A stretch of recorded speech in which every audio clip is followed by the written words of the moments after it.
The gleaming palaces of Dubai hide a tragic tale of treachery, domination, and misery. Her Highness Sheikha Mahra bint Mohammed bin Rashid Al Maktoum formally divorced her spouse on social media. Princess Mahra hates her father, Sheikh Mohammed, due to family secrets, unsuccessful escapes, and unfathomable ramifications. Your father ordered us to beat and kill you.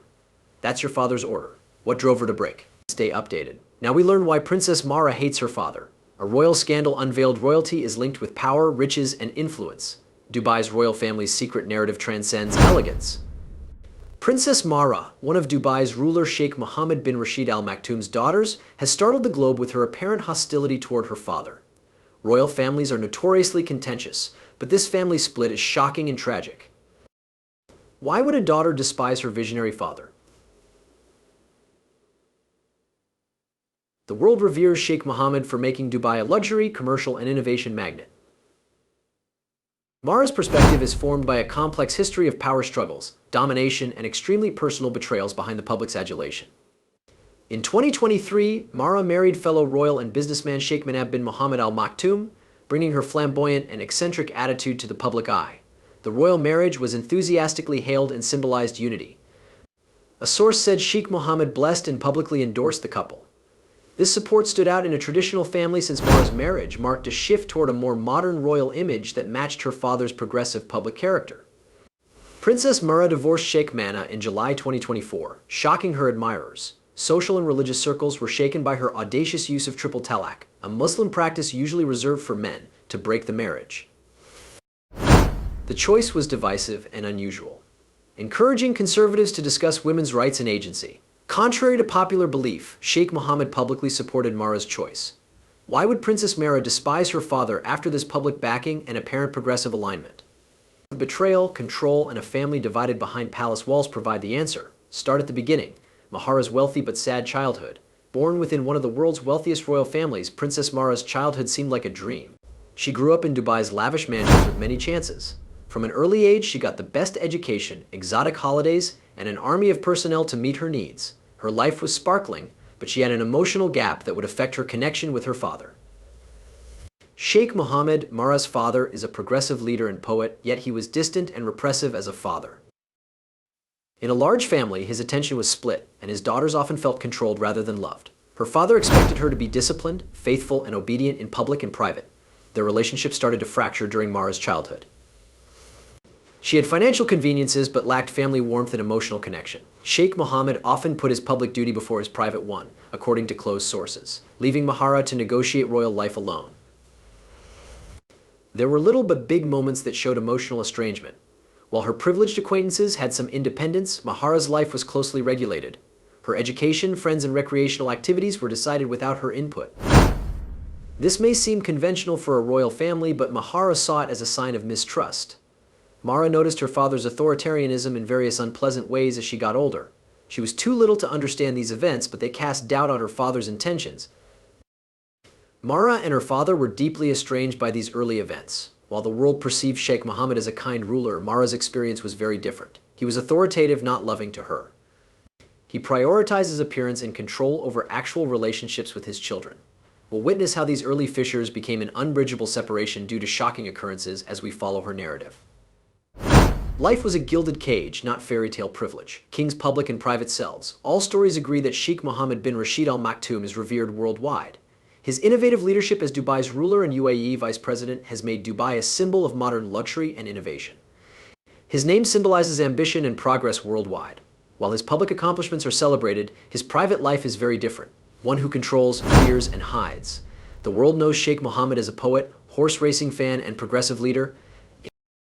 Under his leadership, Dubai has grown into a global economic and tourism powerhouse with architectural marvels like the Burj Khalifa. The royal family, led by Sheikh Mohammed, has long symbolized the city's integrity and prosperity. This appearance represents modern monarchy to many. The truth behind this gleaming public front is very different. For his offspring, especially his daughters, the Sheikh's authoritarianism went beyond government. The records and testimonies show that his parenting was rigorous, steeped in authority and tradition, and often at variance with his progressive image. Mahra gradually understood this duality. As a child, she admired her father's grandeur, but as she grew up, she saw his darker side. Her life decisions, from little to large, were made without consultation or empathy. The closely restricted Dubai royal family did not understand physical, emotional, or personal independence. Shamsa and Latifa, Mahra's sisters, were most affected by this control, as their accounts of attempted escapes troubled the family. These incidents were rarely discussed, but Mahra heard whispers that changed her outlook. How could a man repress his daughters so much? She struggled with this question when she viewed her father's contrasting visions. An internationally acclaimed leader, but a steadfast patriarch, Mahra noticed her father's control techniques. His need for a clean public image often put his children at risk. He saw the family as an extension of his authority, and any attempt to dispute it was met with immediate and often violent repercussions. To the outside world, this was hidden behind their royal walls, but Mahra knew it. As she grew older, she resented her father as a parent but respected him as a ruler. She saw how his children's terror controlled their every move and knew the cost of living in his shadow. Eventually, this awareness would drive her away from him. She will subsequently learn her sister's true tragedies. Mahra's view of her father changed even without knowing the circumstances. The guy the world praised was a father whose need for control trumped his love to her. Tale of two escapes. Reports of internal unrest in the early 2000s tarnished the Dubai royal family's image. Sheikha Shamsa and Sheikha Latifa, two of Sheikh Mohammed's daughters, tried to escape their gilded cage, exposing palace fissures. Their stories show a pattern of control and suppression that shaped Princess Mahra's opinions of her father. Sheikha Shamsa bint Mohammed Al Maktoum, 19, escaped her father's Surrey estate in the summer of 2000. Shamsa considered her time in the UK as a chance to escape her royal duties. She hid from the family estate for weeks, contacting lawyers seeking asylum. Her messages showed a wish to leave her father's severe supervision and existence. Her freedom was brief. Emirati agents apparently found her in Cambridge, seized her, and took her to Dubai. Details of her ordeal were unclear. However, Shamsa was reportedly drugged during the abduction and returned under close monitoring. She was imprisoned and isolated upon her return. After her imprisonment, her sister Latifa said that Shamsa's mental condition gradually deteriorated. According to reports, she was sedated and isolated. Shamsa has disappeared, leaving many wondering what happened. Shamsa's botched escape reverberated beyond the family. British media coverage of her story prompted calls for an abduction probe. Despite these attempts, the case stagnated due to Dubai's influence and UK's restricted jurisdiction. Shamsa's quiet, enforced by years of isolation, symbolized the obstacles women in power endure inside patriarchal organizations. Shamsa's younger sister Sheikha Latifa bint Mohammed Al Maktoum followed over 2 decades later. Latifa had long complained about her father's oppression and her lack of freedom. She made headlines worldwide in 2018, with a perfectly planned escape that showed her desperation and commitment. Latifa escaped Dubai with a former French spy and a Finnish fitness instructor. After crossing the UAE border into Oman, she boarded a yacht to India and then the US to seek refuge. Before leaving, she made a terrifying film about her mistreatment, which she told her supporters to release if she failed to flee. She declared freedom is worth dying for, words that haunted her storytellers. Unfortunately, her freedom was brief. In an exciting raid, Emirati and Indian commandos intercepted the boat in international waters near India. Latifa was seized by military forces and taken to Dubai. Witnesses said the operation was aggressive. Latifa screamed for assistance and her life. Latifa disappeared after returning, raising safety concerns.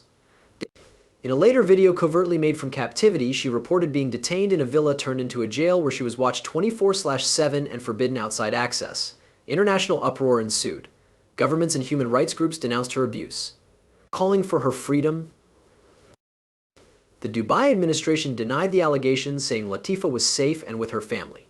Later photos of Latifa, including one with Mary Robinson, exacerbated the dispute. Like many expected, the photographs were manufactured to avoid inspection. Shamsa and Latifa's tales tarnished Sheikh Mohammed's legacy. Mahra saw them as more than family tragedies. Silent Fury Princess Mahra began to view her father differently when her sister's unsuccessful escapes were recounted in Dubai's royal palaces. Though she was not directly involved in Shamsa and Latifa's escape attempts, the details quietly crept into her life, portraying a picture of oppression and control. That contradicted Sheikh Mohammed bin Rashid Al Maktoum's public image. Mahra changed her view of her father after discovering he had coordinated these acts. Fallout was twofold. She was emotionally affected by knowing her sisters had endured such hardships for independence. Second, faith in the man who was meant to raise his kids eroded. Mahra knew her father was authoritative, but these disclosures changed everything. Mahra realized how far her father would go to preserve power after hearing how Shamsa was seized from Cambridge in 2000, drugged, and returned to Dubai. This was reinforced by Latifa's 2018 trauma. The brutal interception of Latifa's yacht in international waters by armed commandos and her confinement in a home turned into a jail exposed a history of behavior beyond parental concern. The aftermath of these events caused unacknowledged familial strife. Shamsa and Latifa were left out of family events, yet their absence was felt. These episodes' concealment and denial fueled Mahra's hatred. She couldn't overlook her sister's misery or her father's role in their destinies. Mahra initially avoided questioning her father because she had always been a more conforming daughter. The weight of what she knew created an emotional distance she couldn't ignore. Mahra's awareness evolved through discreet chats with confidants and piecing together Shamsa and Latifa's disjointed stories. Latifa's leaked video about being imprisoned and scared for her life was shocking.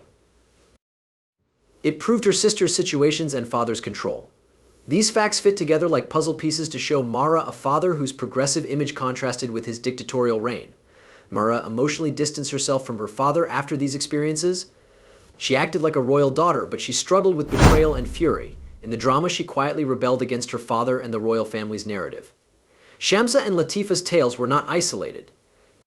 They represented Sheikh Mohammed's power and control philosophy. For Mahra, these activities were the ultimate violation of the father-daughter bond, leading to disillusionment and anger.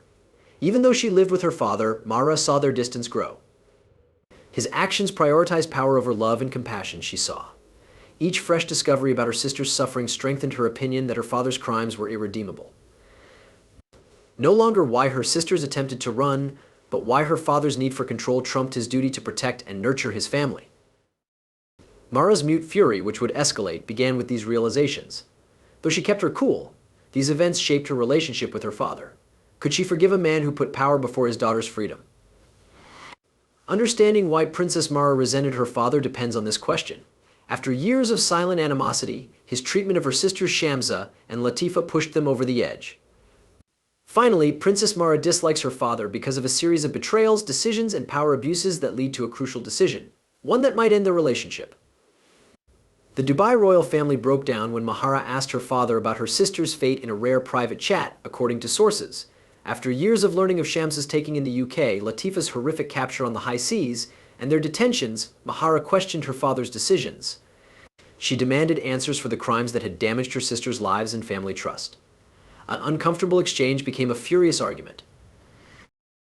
Mahra, frequently composed in public, released years of discontent. She said Sheikh Mohammed valued his image and control over his daughter's well-being. She called him a fraud and said he was a public illusion. She described her sister's anxiety, seclusion, and familial silence since. Mahra's statements revealed years-old emotional traumas. Sources say Sheikh Mohammed saw the confrontation as a personal betrayal and authority challenge.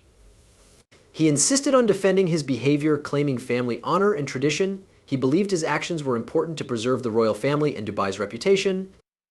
However, his failure to acknowledge the emotional cost of these actions made Mahra feel ignored and dismissed, cementing her perception that her father valued power over family. After this confrontation, Mahra determined to emotionally remove herself from her father. Royal life prevented her from severing links, but she began to demonstrate her individuality in subtle but crucial ways. Her public persona cooled, and she rarely appeared with her father. Her highly publicized divorce from Sheikh bin Mohammed Al Maktoum in 2024 was a significant symbolic split. Mahra's brave triple talaq showed her willingness to forge her own path, even though her father supported her marriage to him. In conservative quarters, this conduct was problematic since it showed her growing disobedience of her father's lifelong expectations. Mahra sent a message by leaving her marriage and father. She would break free from her roles and rules. This choice had repercussions. According to family members, this widened her rift with Sheikh Mohammed, possibly ending their relationship. Sheikh Mohammed did not punish Mahra like he did Shamsa and Latifa, but his failure to address her issues only made her feel betrayed. She saw this lack of accountability as everything wrong with their relationship. To answer the question, Mahra hates her father because of treachery, moral anger, and disappointment. Her hatred stems from seeing her sisters struggle under his authority. This betrayed fatherhood itself. Personal events exacerbated these feelings. Mahra's connection with her father lacked trust and affection from her childhood's emotional detachment and lack of agency. He publicly supported her unusual divorce but refused to confront their family concerns, making it hollow. These layers of hurt and disappointment turned into anger, an overwhelming rejection of the guy she once admired. Fair enough, Mahra's thoughts toward her father are rage and deep disappointment. The man who should have protected her caused her worst pains. Both love unfulfilled and rage at his behavior certainly drive her emotions. Can a person reconcile past love with past harm? Can such fundamental treachery be forgiven, or will these events forever define Mahra's relationship with her father? You think? Share in the comments.